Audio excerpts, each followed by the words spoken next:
کیا یہ سنسنی خیز خبر رسول نگر پہنچ چکی ہے کہ چودھری نادر علی کی متوقع چوتھی بیوی سلمہ پچھلی رات موضع فیروز آباد کی حویلی سے فرار ہو چکی ہے؟ ملک صاحب، میں آپ کی بات اچھی طرح سمجھ گیا ہوں، نوید احمد نے گہری سنجیدگی سے کہا۔ میں شام میں واپس آ کر آپ کو مکمل رپورٹ دیتا ہوں۔ شاباش، میں نے توصیفی انداز میں کہا۔ مجھے تم سے ایسی ہی ذمہ دارانہ مستعدی کی توقع ہے نوید احمد۔ اٹھ کر جانے لگا تو میں نے پوچھ لیا، فرید احمد اور مظہر علی اس وقت کہاں ہیں اور کیا کر رہے ہیں؟ یہ دونوں وہی کانسٹیبلز تھے جنہوں نے چودھری جمال الدین کی بے وقوفانہ فرمائش پر پچھلی رات کا نصف آخر کھلی فضا میں یکبستہ ماحول کے اندر جاگ کر پہرا دیتے ہوئے گزارا تھا۔ حوالدار نے مجھے ان کی ناگفتہ حالت کے بارے میں بتا دیا تھا۔ وہ دونوں گرم بستروں میں گھس کر اپنی اکڑی ہوئی ہڈیوں کی سکائی کر رہے ہیں، کانسٹیبل نے بتایا۔ اور چودھری جمال الدین نے اپنے جو 2 بندے فرید اور مظہر کے ساتھ لگائے تھے، ان کا کیا حال ہے؟ میں نے استفسار کیا۔ وہ لوگ تو صبح ہوتے ہی واپس اپنے گاؤں چلے گئے تھے۔ ٹھیک ہے، اب تم بھی اپنے گاؤں روانہ ہو جاؤ، میں نے کہا۔ وہ مجھے سلام کر کے رخصت ہو گیا۔ میں نے رف پیڈ اٹھایا اور ڈپٹی کمشنر سکندر حسین کے نام ایک نہایت ہی پرتاثیر خط لکھنے میں مصروف ہو گیا۔ میں نے سوچا تو یہی تھا کہ امجد شاہ کو لاہور روانہ کرنے کے بعد موضع فیروز آباد کا ایک چکر لگاؤں گا تاکہ اچھو کے والدین سے پوچھ تاچھ کر سکوں۔ سلمہ نے مجھے بتایا تھا کہ اس نے 2 دن سے اچھو کو نہیں دیکھا تھا۔ سلمہ کی راست گوئی کا یقین ہو جانے کے بعد اس پر سے میرا ہر شک جاتا رہا تھا، چنانچہ میں اس کی مدد کرنے کی غرض سے سرگرم عمل ہو گیا تھا۔ لیکن یہ پتہ لگانا بھی ضروری تھا کہ اچھو پچھلے 2 دن سے کہاں غائب ہے، اسی لیے میں نے اس کے ماں باپ سے ملنے کا ارادہ باندھا تھا۔ میری نیت صاف اور عمل پرخلوص تھا، لہٰذا قدرت پوری طرح مجھ پر مہربان تھی۔ میں نے تھانے سے باہر قدم رکھا بھی نہیں تھا کہ چودھری جمال الدین مجھ سے ملنے آ گیا۔ چودھری اپنے حواریوں کے ساتھ ایک سجے سجائے ٹانگے پر سوار ہو کر تھانے پہنچا تھا اور وہ اپنے ساتھ ایک مسکین صورت شخص کو بھی پکڑ کر لایا تھا۔ وہ میرے کمرے میں آیا اور مذکورہ شخص سے میرا تعارف کراتے ہوئے حقارت بھرے لہجے میں بولا، تھانے دار صاحب، یہ اس بدمعاش اچھو کا باپ طفیل لائی ہے، آپ اسے فوراً گرفتار کر کے حوالات میں ڈال دیں۔ چودھری جمال الدین صبح شام دوسروں کو احکامات دیتے وقت یہ بھول بیٹھا تھا کہ میں اس کے گاؤں کا کوئی بسنیک نہیں بلکہ اس تھانے کا انچارج ہوں جہاں وہ اپنی بیٹی ستیلی ہی صحیح کو ڈھونڈنے کی درخواست لے کر آیا تھا۔ اس کا حاکمانہ بلکہ بدتمیزانہ انداز مجھے سخت ناگوار گزرا، تاہم میں نے جارحانہ انداز اپنانے کے بجائے معتدل لہجے میں پوچھا، چودھری صاحب، میں طفیل کو کس جرم میں بند کر دوں؟ آپ بھی کمال کرتے ہیں ملک صاحب، وہ چہرے پر بل ڈال کر عجیب سے لہجے میں بولا، اس کے نالائق بیٹے نے میری سلمہ کو کہیں غائب کر دیا ہے۔ آپ اس کو زیر تفتیش لا کر ذرا چھترول کریں گے تو یہ پک دے گا کہ اس کا بیٹا کہاں چھپا ہوا ہے۔ ایک بار اس نے اچھو کا ٹھکانہ بتا دیا تو آپ بآسانی سلمہ تک رسائی حاصل کر لیں گے۔ چودھری جمال الدین کی مکاریوں بلکہ بدعمالیوں کے بارے میں مجھے جتنا کچھ پتہ چل چکا تھا، میں اس کا حوالہ دے کر ابھی اور اسی وقت اسے الف ننگا کر سکتا تھا، لیکن میں جلد بازی میں کام بگاڑنا نہیں چاہتا تھا۔ جب تک سلمہ کسی محفوظ مقام پر پہنچ نہ جاتی، چودھری کو چھیڑنا ٹھیک نہیں تھا، سو میں نے نہایت ہی متحمل لہجے میں اس سے دریافت کیا، کیا تمہاری بیٹی کو طفیل نائی نے غائب کیا ہے؟ میرا آپ سے تم کے صیغے پر اترنا چودھری کو بالکل پسند نہیں آیا تھا۔ اس نے برا سا منہ بناتے ہوئے جواب دیا، نہیں جناب، مگر اچھو اسی کا بیٹا ہے۔ چودھری، میں ان پولیس اہلکاروں میں سے نہیں ہوں جو طاقتور زمیندار کے ایما پر کرے کوئی بھرے کوئی کے اصول کے تحت کام کرتے ہیں۔ میں نے اس کے دماغ کو بلندی سے پستی کی راہ دکھاتے ہوئے طنزیہ انداز میں کہا، تمہارا شک طفیل کے بیٹے اچھو پر ہے۔ اگر تم اسے پکڑ کر یہاں لے آؤ تو میں اسے کڑی تفتیش کرنے کو تیار ہوں، مگر وہ شیطان تو میری بیٹی کو بھگا کر لے گیا ہے، وہ برہمی بھرے انداز میں بولا۔ میں اسے کہاں سے ڈھونڈ کر لاؤں؟ جمال الدین، تم چند منٹ کے لیے باہر برآمدے میں جا کر بیٹھو، میں نے روکھے پھیکے لہجے میں کہا۔ میں طفیل سے بات کرنے کے بعد تمہیں اندر بلاتا ہوں، پھر ہم سلمیٰ کی گمشدگی پر گفتگو کریں گے۔ میرے بار بار تمہیں، تمہارے وغیرہ کہنے سے چودھری کی عنق پر گویا درے پڑ رہے تھے، مگر اس کی بے بسی اور مجبوری دیکھنے کے لائق تھی۔ وہ چاہتے ہوئے بھی مجھ سے کوئی سخت بات کرنے کی پوزیشن میں نہیں تھا۔ اس کائنہ شخص نے میرے بدلے ہوئے تیور سے بخوبی اندازہ قائم کر لیا تھا کہ میں اس کی دھونس یا دباؤ میں آنے والا نہیں ہوں۔ وہ مجھے لاچاری سے گھورتے ہوئے اٹھ کر کھڑا ہو گیا، پھر پاؤں پٹکتے ہوئے میرے کمرے سے باہر نکل گیا، گویا اس نے سارا غصہ اپنے پاؤں پر نکال دیا تھا۔ میں اس کی تکلیف کی پرواہ کیے بغیر طفیل نائی کی جانب متوجہ ہو گیا۔ طفیل کی عمر 60 اور 70 کے درمیان رہی ہوگی۔ وہ ایک درمیانہ قد اور دبلا پتلا شخص تھا۔ میں نے بڑی نرمی سے بات کرتے ہوئے اس سے پوچھا، تمہارا بیٹا اچھو اس وقت کہاں ہے؟ میں اچھو کے بارے میں یقین سے کچھ نہیں کہہ سکتا تھانے دار صاحب، وہ بھرائی ہوئی آواز میں بولا۔ وہ پچھلے 2 دن سے غائب ہے۔ 2 دن گزر گئے اور تم نے اسے تلاش کرنے کی کوشش بھی نہیں کی؟ میں نے سوالیہ نظر سے اس کی طرف دیکھا۔ کیا تم اس کے لیے ذرا سا بھی پریشان نہیں ہو؟ تمہیں کم از کم تھانے آ کر اس کی گمشدگی کی رپورٹ تو درج کرانا چاہیے تھی۔ وہ ایسا ہی من موجی انسان ہے سرکار، وہ ایک گہرا سانس لیتے ہوئے بولا۔ 2 اور 3 دن کے لیے بغیر بتائے اسی طرح غائب ہو جاتا ہے اور پھر خود ہی واپس بھی آ جاتا ہے، اسی لیے میں نے اس کے بارے میں فکر مند ہونا چھوڑ دیا ہے۔ اچھو کی ماں کہتی ہے۔ اس نے معنی خیز انداز میں توقف کیا اور پھر بولا، کسی بدبخت نے ہمارے جوان جہان پتر پر جادو ٹونا کرا دیا ہے، وہ تعویذ گنڈوں کے اثرات میں گھرا ہوا ہے۔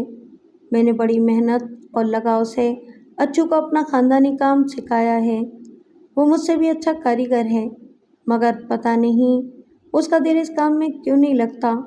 کبھی کبھی تو مجھے بھی اس کی ماں کی بات درست لگتی ہے، میرے اچھو پر کسی نے بندش وغیرہ کرا رکھی ہے۔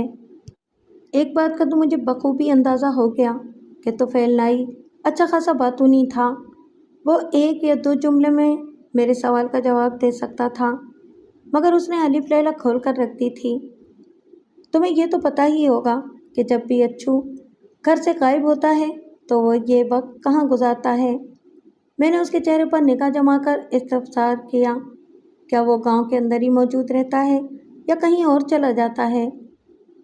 زیادہ تر اس کے 2 ٹھکانے ہیں، اس نے بتایا، لائل پور میں اس کے چاچے کا گھر یا پھر سرگودا میں اس کی ماسی کا گھر۔ ٹھیک ہو گیا، میں نے معتدل انداز میں کہا، لیکن اس مرتبہ اچھو کی گمشدگی کے ساتھ ایک سنگین معاملہ بھی جڑا ہوا ہے۔ چودھری جمال الدین نے تھانے میں اچھو کے خلاف رپورٹ درج کرائی ہے کہ اس نے پچھلی رات اس کی بیٹی سلمیٰ کو اغوا کر لیا ہے۔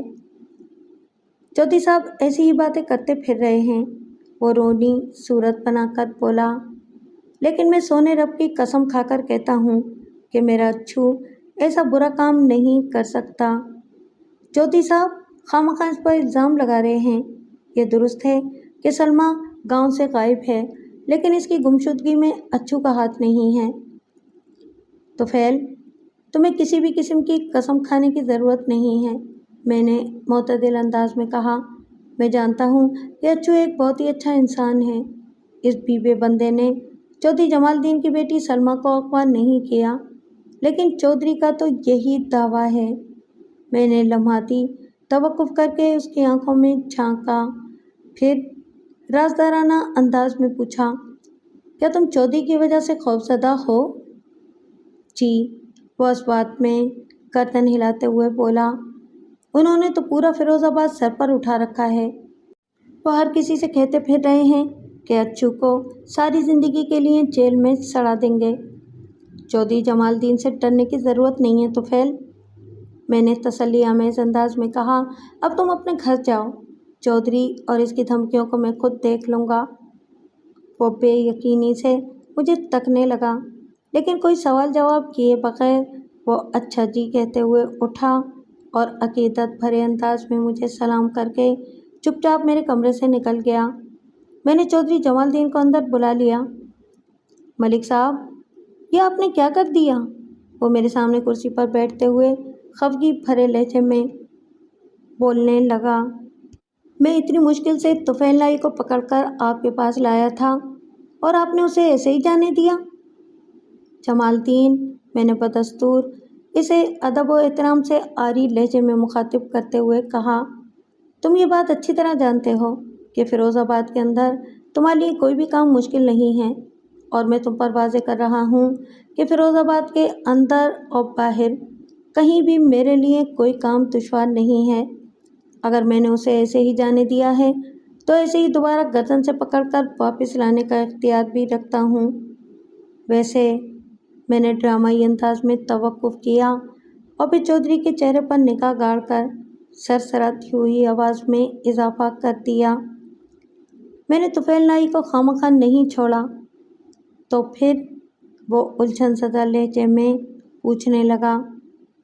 لوہے کو کاٹنے کے لیے لوہا ہی استعمال کیا جاتا ہے، اور سانپ کے زہر کا تریاک زہر مورا بھی اسی کے زہر سے تیار کیا جاتا ہے۔ میں چور کو اس کے گھر تک پہنچائے بغیر سکون کی سانس نہیں لے سکتا۔ سو چودھری جمال الدین کے مکر و فریب کے جواب میں نے بھی ریاکاری سے کام لیتے ہوئے رازدارانہ انداز میں کہا، طفیل لائی نے مجھے بتا دیا ہے کہ اچھو کہاں گیا ہے۔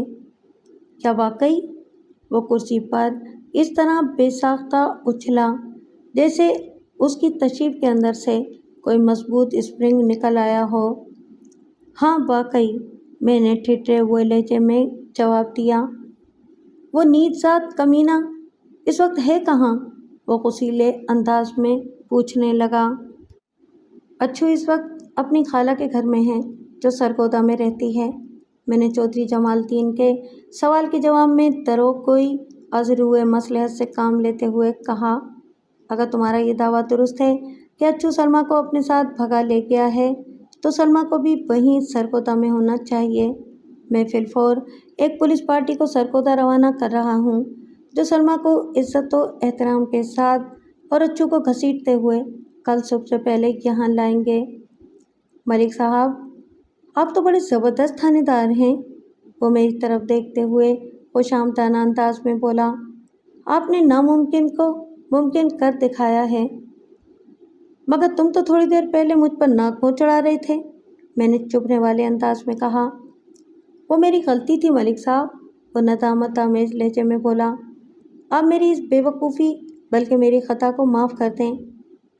آپ نے کبھی کسی گرگٹ کو حیران ہوتے ہوئے دیکھا ہے؟ میرے سوال کے جواب میں آپ یہی کہیں گے کہ نہیں۔ میں آپ کو بتاتا ہوں کہ گرگٹ اس وقت حیران و پریشان ہو جاتا ہے جب وہ کسی انسان کو اپنے سے بھی زیادہ بہتر انداز میں رنگ بدلتے دیکھتا ہے، اور چودھری جمال الدین بھی اسی حرکت کا مرتکب ہو رہا تھا۔ تم بھی کیا یاد کرو گے جمال الدین، یہ کس سخی سے پالا پڑا ہے، میں نے بے پرواہی سے کہا۔ جاؤ، میں نے تمہیں معاف کیا۔ بہت شکریہ ملک صاحب، وہ تشکرانہ نظر سے مجھے دیکھتے ہوئے جلدی سے بولا۔ اب آپ میری پیاری بچی کو فوراً بازیاب کر کے مجھ تک پہنچا دیں تو میں آپ کا یہ احسان زندگی بھر یاد رکھوں گا۔ وہ لمحے بھر کو تھما، پھر ملتجیانہ انداز میں بولا، میں چاہتا ہوں اس افسوسناک واقعے کی خبر چودھری نادر علی تک پہنچنے سے پہلے سلمیٰ اپنے گھر آ جائے۔ میں چودھری جمال الدین کو اس وقت تک ٹرک کی بتی کے پیچھے لگائے رکھنا چاہتا تھا جب تک سلمیٰ میرے کوارٹر سے نکل کر کسی محفوظ ٹھکانے پر پہنچ نہیں جاتی، اور مجھے یقین تھا کہ ایسا ضرور ہوگا۔ جمال الدین، میں تم سے وعدہ کرتا ہوں کہ سلمیٰ بہت جلد کسی ایسی جائے امان پر پہنچ جائے گی جہاں اس کی عزت کو کسی قسم کا کوئی خطرہ لاحق نہیں ہوگا۔ میں نے گول مول الفاظ میں کہا۔ اب تم بھی مجھے یقین دلاؤ کہ واپس فیروز آباد جا کر تم طفیل نائی یا اچھو کی ماں کو تنگ نہیں کرو گے۔ آپ جیسا کہیں گے میں بالکل ویسا ہی کروں گا، وہ کسی معمول کے مانند فرمانبرداری سے بولا۔ میں نے اسے ضروری ہدایات دے کر تھانے سے رخصت کر دیا۔ اس دوپہر میں نے اپنے کوارٹر میں جا کر سلمیٰ کی عافیت دریافت کی اور اسے تسلی دی کہ فکر مند ہونے کی ضرورت نہیں، بہت جلد میں اسے بحفاظت لاہور پہنچانے کا انتظام کر دوں گا۔ آپ کی باتوں سے ظاہر ہو رہا ہے کہ آپ نے میری سنائی ہوئی کہانی کی تصدیق کر لی ہے۔ میرے خاموش ہونے پر اس نے پوچھا۔ ہاں، میں نے صاف گوئی سے کام لیتے ہوئے گہری سنجیدگی سے کہا۔ سلمیٰ، تم ایک سچی اور کھری لڑکی ہو۔ تمہاری مدد کر کے مجھے بے پناہ خوشی بلکہ فخر محسوس ہوگا۔ اس کی آنکھیں چھلک پڑیں۔ ان لمحات میں مجھے محسوس ہو رہا ہے، وہ میری طرف دیکھ کر بھرائی ہوئی آواز میں بولی، میں ایک یتیم لڑکی نہیں ہوں۔ آپ کی شکل میں سونے رب نے مجھے ایک باپ جیسا مشفق اور مہربان شخص عطا کر دیا ہے۔ سب ٹھیک ہو جائے گا، میں نے تشفی آمیز انداز میں کہا۔ اللہ تعالیٰ جب کسی بندے کو اپنے انعام و اکرام سے نوازنے کا فیصلہ کر لیتا ہے تو اس پر زندگی تنگ کر دیتا ہے۔ یہ اس بندے کا امتحان ہوتا ہے۔ تم نے اب تک جو تکالیف اٹھائی ہیں وہ قدرت کی طرف سے تمہاری آزمائش تھی، اب تمہیں اس کا پھل ملنے والا ہے، تمہاری توقع سے کہیں زیادہ شیریں اور خوش ذائقہ پھل۔ اس کی زبان شدت جذبات سے میری تعریف میں رواں ہو گئی۔ میں نے بڑی مشکل سے سلمیٰ کو اس کیفیت سے نکالا اور چودھری جمال الدین کی حویلی کے حوالے سے اہم معلومات حاصل کرنے کے بعد میں دوبارہ تھانے میں آ گیا۔ کوارٹر سے نکلتے ہوئے میں اس کے دروازے پر تالا ڈالنا نہیں بھولا تھا۔ شام سے تھوڑی دیر پہلے کانسٹیبل نوید احمد رسول نگر سے لوٹ آیا۔ میں نے فوراً اسے اپنے کمرے میں بلا لیا۔ جب وہ میرے سامنے بیٹھ چکا تو میں نے پوچھا، نوید احمد، کیا خبر لائے ہو؟ اس کی پیش کردہ رپورٹ کے مطابق رسول نگر کے باسی چودھری نادر علی کی متوقع چوتھی شادی سے تو آگاہ ہو چکے تھے، لیکن وہاں پر ابھی تک کسی کو یہ معلوم نہیں تھا کہ نادر علی کی ہونے والی چوتھی بیوی سلمیٰ حویلی سے فرار ہو گئی تھی۔ اسی رات عشاء کی اذان کے وقت حوالدار امجد شاہ لاہور سے واپس آ گیا اور وہ خالی ہاتھ یا بذریعہ پبلک ٹرانسپورٹ نہیں لوٹا تھا۔ میں نے ڈپٹی کمشنر سکندر حسین کے نام جو چٹھی تحریر کی تھی، اس کے اندر میں نے اس کی بھتیجی سلمیٰ کی تکالیف، مصائب اور موجودہ حالات کا اجمالی ذکر بڑے مناسب اور پر اثر الفاظ کے ساتھ کیا تھا، جو میری توقع سے کہیں بڑھ کر نتیجہ خیز ثابت ہوا۔ ڈپٹی کمشنر صاحب اپنی محکمہ جاتی مصروفیات کے باعث خود تو نہیں آ سکے تھے، تاہم انہوں نے سلمیٰ کو ریسکیو کرنے کی غرض سے اپنی سرکاری جیپ، 2 بابردی مسلح گارڈز اور مشتاق ڈرائیور کو امجد شاہ کے ساتھ بھیج دیا تھا۔ سکندر حسین نے میرے خط کا جواب بھی دیا تھا، جس کا مضمون کچھ اس طرح تھا، ملک صاحب، آپ جیسے پولیس آفیسر کو میں سلام کرتا ہوں۔ آپ کی انسانی ہمدردی، پرخلوص طرز عمل اور انتہائی جرأت مندانہ اقدام نے مجھے متاثر کیا ہے۔ میں نے بھائی صاحب دلاور حسین کے انتقال کے بعد اپنی بھاوت سغرا اور سلمیٰ کو اس جہنم کدے سے نکالنے کی کوشش کی تھی، لیکن سغرا نے میری ساری محنت پر پانی پھیر دیا تھا، پھر میں خود ہی پیچھے ہٹ گیا تھا۔ اگر کوئی انسان اپنی مرضی سے عذابناک زندگی گزارنے کا خواہاں ہو تو کوئی دوسرا بھلا اس کے لیے کیا کر سکتا ہے؟ بہرحال آپ سلمیٰ کو پوری بے فکری اور اطمینان کے ساتھ میرے آدمیوں کے حوالے کر دیں، باقی سب میں خود دیکھ لوں گا۔ کبھی آپ کا لاہور آنا ہو تو میرے غریب خانے پر بھی تشریف لائیے گا۔ آپ جیسے فرض شناس اور نڈر پولیس آفیسر سے مل کر مجھے بہت خوشی ہوگی۔ خیر اندیش Sikandar Hussain, deputy commissioner excise and taxation, 237 B, Wahdat colony, Lahore. میں سکندر حسین کا خط اور ایک سیاہ برقع لے کر اپنے کوارٹر میں پہنچ گیا۔ مذکورہ برقع حوالدار امجد شاہ کے ذہن کی تخلیق تھی، جو اس نے لاہور کے ایک بازار سے خرید لیا تھا۔ وہ چاہتا تھا سلمیٰ کو میرے کوارٹر سے سکندر کی جیپ تک پہنچاتے وقت کوئی اس کی شکل نہ دیکھ سکے، خاص طور پر کانسٹیبل سرفراز خان کی تو سلمیٰ پر بالکل نگاہ نہیں پڑنا چاہیے۔ میرے عملے کا وہ سپاہی چودھری جمال الدین کے ہاتھوں کا کھلونا بنا ہوا تھا۔ میں نے امجد شاہ کو کانسٹیبل سرفراز خان کی غداری اور محکمہ جاتی نمک حرامی کے بارے میں تفصیلاً آگاہ کر دیا تھا اور اس نے بھی مجھ سے اتفاق کیا تھا۔ امجد شاہ کا برقع والا آئیڈیا مجھے بہت پسند آیا۔ علاوہ ازیں میں نے اس مرحلے کو بخیر و خوبی انجام دینے کے لیے احتیاطاً سرفراز کو ایک غیر ضروری کام سے کہیں بھیج دیا تھا۔ اگر آپ کو بانسری کی آواز بے سری محسوس ہونے لگے تو اسے توڑنے کے بجائے بانس کے درخت کو کٹوا دینا چاہیے۔ میں نے حوالدار امجد شاہ کا لایا ہوا سیاہ برقع سلمیٰ کی طرف بڑھاتے ہوئے مشفقانہ لہجے میں کہا، بیٹا جی اسے پہن لو۔ اس نے الجھن زدہ نظر سے مجھے دیکھا اور پوچھا، کیوں؟ جانے کا وقت آن پہنچا ہے؟ میں نے ٹھہرے ہوئے لہجے میں جواب دیا، سکندر حسین نے تمہارے لیے اپنی سرکاری جیپ بھیجی ہے۔ کیا؟ واقعی؟ فرتے جذبات سے اس کی آواز کپ کپا کر رہ گئی۔ میں نے پوچھا، کیا تم پڑھنا جانتی ہو؟ ہاں، اس نے اس بات میں سر ہلاتے ہوئے جواب دیا، میں اردو لکھ اور پڑھ سکتی ہوں۔ میں نے کمرے میں روشن لالٹین کی لو بڑھاتے ہوئے سکندر حسین کا خط سلمیٰ کی جانب بڑھا دیا اور کہا، تب تو تمہیں اس کو ضرور پڑھنا چاہیے۔ اس نے میرے ہاتھ سے وہ چٹھی لے لی اور دھڑکتے ہوئے دل کے ساتھ اسے پڑھنے لگی۔ میں نے اس دوران میں اس کے چہرے پر نگاہ گاڑ رکھی تھی۔ میں نے اپنی زندگی میں ہزاروں چہروں پر چمکتی خوشی کو اپنی آنکھوں سے دیکھا ہے، لیکن لالٹین کی زرد روشنی میں اس وقت مجھے سلمیٰ کے چہرے اور آنکھوں میں جو تاثرات نظر آئے، ان کا رنگ ڈھنگ اور انداز ہی انوکھا اور نرالا تھا۔ میں سلمیٰ کی جذبات انگیز اور مسرت آمیز کیفیت کو الفاظ میں بیان کرنے سے قاصر ہوں۔ ڈپٹی کمشنر صاحب کے خط کو کئی بار پڑھنے کے بعد وہ بے ساختہ میرے سینے سے لگ گئی اور خوشی سے معمول لہجے میں بولتی چلی گئی، میں جانتی تھی میرے ابا جی کے خاندان کا خون جوش مارے گا اور سکندر چاچا مجھے ضرور اپنے پاس بلا لیں گے۔ میں بہت جلد اپنی ماں کو بھی اس شیطان چودھری جمال الدین کے قبضے سے نکال لوں گی۔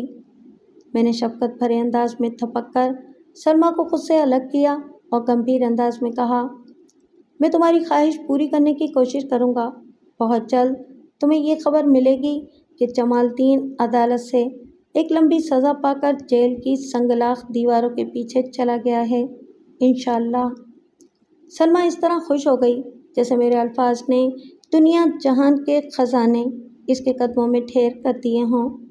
میرے پاس زیادہ وقت نہیں تھا، لہٰذا میں نے نہایتی احتیاط کے ساتھ اسے اپنے کوارٹر سے نکال کر باہر نیم پختہ سڑک پر کھڑی سکندر حسین کی سرکاری جیپ کے اندر پہنچا دیا۔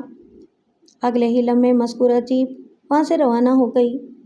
سلمیٰ کے ساتھ گزرے ہوئے مختصر سے وقت نے میرے دل و دماغ پر گہرے جذباتی اثرات مرتب کیے تھے۔